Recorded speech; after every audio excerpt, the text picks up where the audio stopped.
I knew that this was going to work. This was a battle strategy. I can implement this into the life of my clients. I was in seminary, and I noticed very early on that I was not the smartest or sharpest knife in the drawer. You know, there was much more talented, smarter people than me that were in this counseling course, and they said, you know, in this counseling course, in the seminary, we counsel you. I thought, how cute, I don't really have any problems, but I just want to learn how to counsel people. Well, the issues started to come up. And I remember in counseling school, we have to counsel each other. We practice on each other. So we're given in a small group, we're given each other, and someone counsels me, I counsel someone. Well, I was given Elizabeth to counsel. Now, Elizabeth was my mother's age. Issues right there. So she must have, you know, she was pushing my button. Not me not knowing that what was going on. And I was counseling her, and what I had noticed is that she was being very resistant to me. And I thought, you know, I'm going to bring this to the group. So I brought it to the group, and my attitude, I guess, was that I'm right, she's wrong, and we need to help this woman, you know, because she's being very resistant to me. So, to my shock, because I thought they were going to put her on the hot seat, but they didn't. They sort of all looked at me. What? And they put me on the hot seat. And they gently, not so gently, told me that I was hurting her. I was, what do you mean? Like, I was horrified. I never meant to hurt her. Just because I thought, well, just because I didn't mean to hurt, that means I didn't do it, right? Because I looked at dear Elizabeth in the corner crying, and I was overwhelmed. The shame that came over me, if the floor could open up and swallow me, I prayed for it.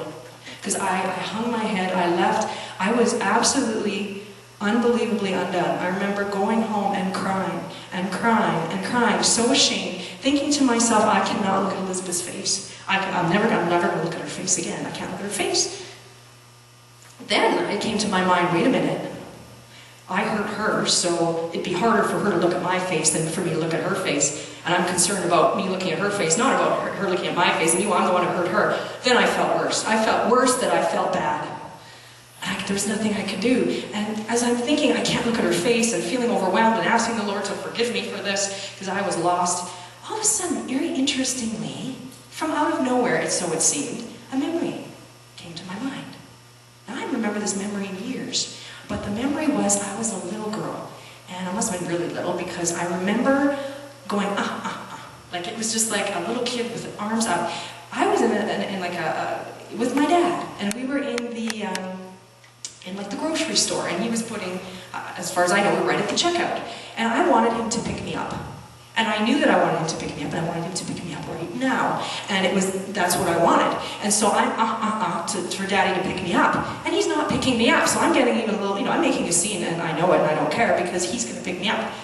But I finally look up, and I notice who I'm jumping up and down to is not my dad. It's some strange man. The next thing I remember in my little memory that's coming to my mind as I'm sitting there at home was being in my dad's arms, cowering in his shoulder. Dad must have been there somewhere. But and the man that I had made this mistake to was behind him in line. And I remember him trying to get my attention. And I buried my head in my dad's shoulder, knowing I cannot look at this man's face. I thought, wait a minute, that's weird. Why am I caught up with the same feeling? I can't look at his face, and I can't look at Elizabeth's face. I can't look at his face. And you know what I had done? I had put some music on when I had gotten home. And it was interesting because the song that had just come on at that moment was Turn Your Eyes Upon Jesus. Look full in his wonderful face. Now I was overwhelmed. I was thinking, face. Okay, this has got to mean something. But it was as if I had a choice to look up at Jesus' face. I couldn't look at these other people's face. Could I look at Jesus' face? Why would I look at Jesus' face? He's so disappointed in me. And I felt like I was a little girl pulling at his cloak. Am I good enough? I'm trying so hard. But I realized my posture. I was pulling at his cloak, looking down in shame, not knowing. And it was almost as if I knew that I could look. I thought, well, I might as well just get it over with and just look at his face, see how disappointed he is in me anyway. And when I looked, to my surprise, and he had a face of love. It shocked me. It absolutely shocked me that he showed me a face of love. It was as if, I'm a little kid and he's reaching his arms down to me and he just wants to pick me up and hold me. And I thought to myself, you love me? You love me. You love me. You love me? I'd grown up, I got Christian grandparents, you know, grew up in a Christian home. I was going to be a missionary when I grew up. I knew that Jesus loved me. But at that moment, that's the moment that I knew I had never known and felt and experienced that Jesus loved me.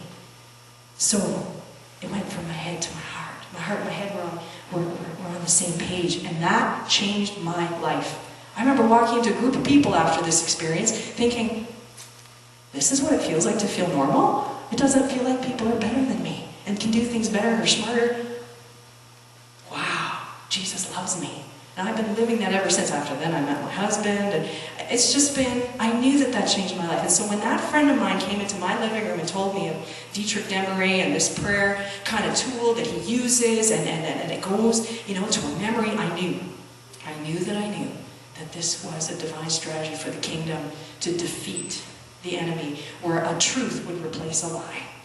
And it seems simple, not simplistic, but simple to ask.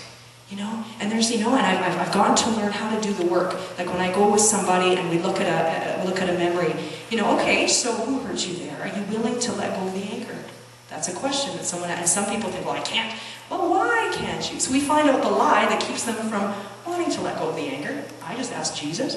He tells them what the truth is. Oh, now, okay, now I'm ready to let go of the anger. So they let go of the anger, which is wonderful. And then we find out, well, what did you do to cope with this? And we find out the sin in the person's life. It's like, you ready to confess that? So they confess what they did to try and make their own pain go away. We have ways that we try and make our own pain go away. It's not God's way, it's our way. So we confess that. And we forgive those who at that moment, at that time, were not free to love us. And then we find out, now that the pain is really raw, then we find out, now what feels true? And we find out the lie. And I just defer it to Jesus. Jesus, what do you want to know here? 100% of the time, Jesus shows up. And it's so different the way people experience Jesus. Some people will sense, well, you know, it's as if Jesus is there and I'm seeing this. Some people don't see Jesus at all. They just hear some words. Or it's more, I just realized something. I've never realized this before ever. That totally resolves it for me. And some people are, you know, it's just different. It's so unique. The Lord knows how we need to understand something. He speaks to us. My sheep know my voice. And the truth sets them free. And I remember my son was in grade 2. And I thought, you know, he came home from school one day, because I've used this tool with my son. And just a little example of that is he came home from school and he was clearly upset. He's always happy. He was upset, crying. And I found out what happened. He said, you know, so-and-so called me a shrimp. Now, my son is a bit on the shorter side. I'm short fathers and grandfathers. Now, he was absolutely upset that he was called a shrimp. And so I thought, well, how do I parent right now? You know, well, I'm going to use my tool. Michael, that boy should not have called you that. That was wrong. But, you know, are we going to forgive him? So I led him through a little prayer as he's in tears to forgive the so-and-so bully that just called him a name. Then I said, okay, Michael, where were you? And then his tears got worse. I was in the hallway, and there's people around, you know, and he's describing this horrible thing, and then he said it. And I said, well, why don't we just ask Jesus? Why don't we just ask Jesus what he says? You know, if that's the word that Jesus thinks of when he looks at you. And you know, so he said, okay. And then he said, Mommy, Jesus is in the hallway. I said, really? I'm kind of getting a little undone at the time, going, really? He sees Jesus in the hallway, this is good. I said, and Mommy, he just called me special. I said, really? How does that make you feel? Better. And his tears got dried up. I said, okay, well, you go play. You know, and touching base with him before bed, it was a matter of like, you know, does it still feel true that you're a shrimp? You know, like that guy told you to go, no.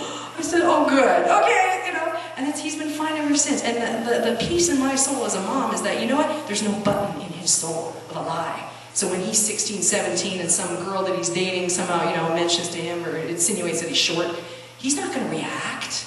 He's going to respond well. He knows the truth. And the truth set him free. And how, you know, and really, me as a parent, I could have done pretty good and, you know, helped him out, and who he is, and he's good, you know, it's not the fighting the dog in the fight, I don't know, but I could have, you know, somehow logically attended to this, but I would have been talking logic to pain.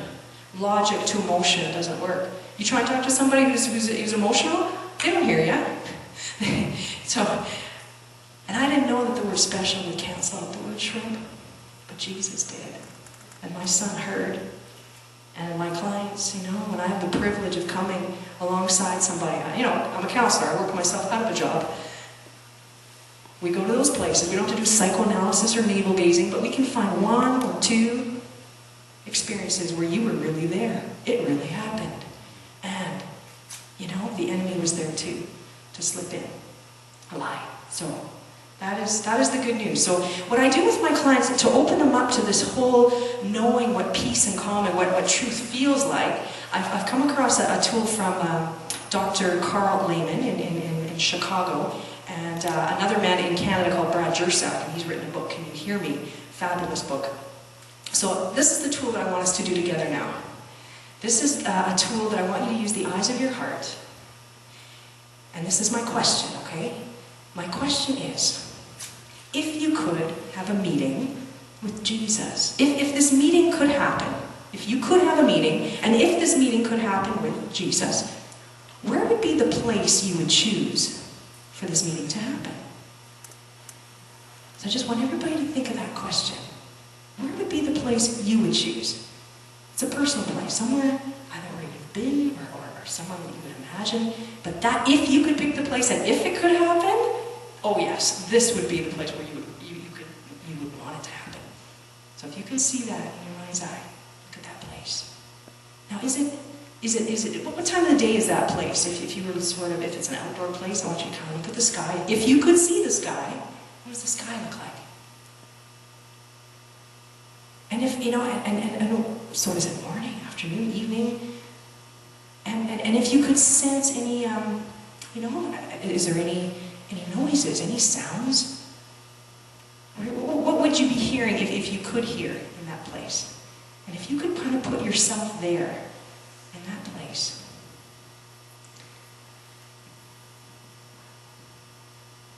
In the season? Is it summer, winter?